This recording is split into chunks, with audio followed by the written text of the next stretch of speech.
सगळ्या मालाचे रेट वाढलेले, उद्योगपत्याचे ज्या वस्तू आहे सुईचा रेट वाढला, लोखंडाचा रेट वाढला, परंतु आमच्या सोयाबीन आणि कापसाचा जो भाव आहे तो वाढला नाही. ज्यावेळेस लोकसभेची निवडणूक होती त्यावेळेस आपल्या देशाचे पंतप्रधान मोदी साहेब यांनी यवतमाळ जिल्ह्यात येऊन सांगितलं होतं की आम्ही स्वामीनाथन आयोग लागू करू आणि शेतकऱ्याचं उत्पादन आहे ते दुप्पट करू, परंतु तसं झालेलं नाही आणि आमच्या शेतकऱ्याची शुद्ध फसवणूक झाली.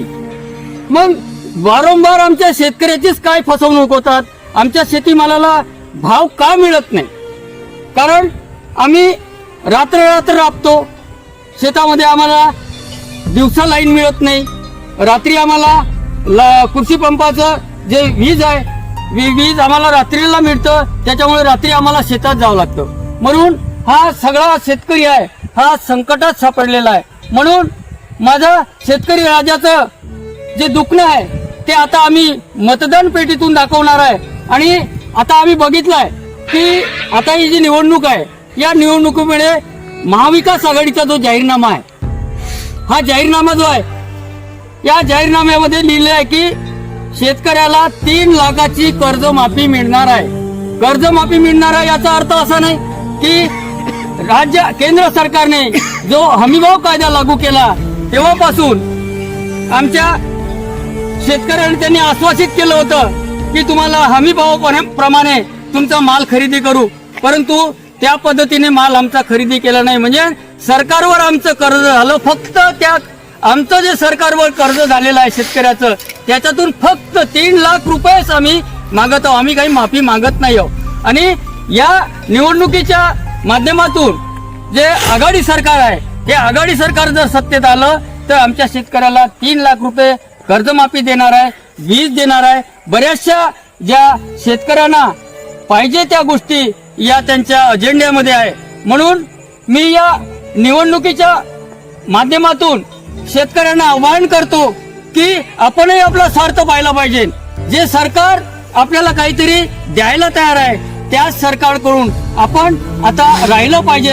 आणि म्हणून माझी विनंती आहे की हे आघाडीचं सरकार आहे, हे आघाडीचं सरकार आपल्या वणी विधानसभेमधून संजीवभाऊ देरकर सारखा फार चांगला माणूस इथं आपलं उमेदवारी त्यांनी दाखल केलेली आहे. आणि संजीवभाऊ देरकर यांनी 2018ला या मुकुटमल्लास विद्युत परिषद घेतली होती. आम्ही रात्री विजेसाठी आम्ही रात्री शेतात जात होतो, संजीवभाऊकडे आम्ही गेलो आणि त्यावेळी गेल्यानंतर त्याला सांगितलं की भाऊ आम्हाला रात्री शेतामध्ये जावं लागत आहे. त्यावेळी विद्युत परिषद घेतल्यानंतर आमच्या झरी तालुक्यातील सगळ्या शेतकऱ्यांना न्याय मिळाला आणि आम्हाला दिवसा लाईन मिळाली. परंतु हे पुन्हा हे सरकार बीजेपीचं आलं आणि आमची ती लाईन बंद झाली. आणि आताच आम्ही त्यांना भेटलो की तुम्ही जर निवडून आलात तर आमच्या सगळ्या शेतकऱ्यांना तुम्ही न्याय द्याल आणि शेतकरी ह्या न्यायाच्या प्रतीक्षेत आहे. म्हणून आम्ही या सगळ्या शेतकऱ्यांना विनंती करतो की तुम्ही जे आघाडीचं सरकार आहे हे सरकार हे सत्तेत आलं पाहिजे आणि संजीवभाऊ देरकर हे या विधानसभेचे आमदार झाले पाहिजे. त्याच्यामुळे आपल्या सगळ्या समस्या सुटतील. धन्यवाद. सोयाबीन ज्या भावामध्ये आमचं विकल्या जात होतं त्याच भावामध्ये आज सुद्धा सोयाबीन विकल्या जात आहे. म्हणजे सोयाबीनचा भाव आता हमी भाव 4,900 रुपये आहे आणि आमचा शेतकरी 2800 4,000 पर्यंत आमचं सोयाबीन विकत आहे. म्हणजे हमी भावापेक्षा कमी भावामध्ये आपल्याला सोयाबीन विकावं लागत आहे. आणि कापसाचा आता हमी भाव आहे 7,500 रुपये, 6,000 कापूस विकायला. म्हणजे केवढी मोठी विटंबना चालली आहे शेतकऱ्याची. म्हणून हा माझा शेतकरी जागा झाला पाहिजे.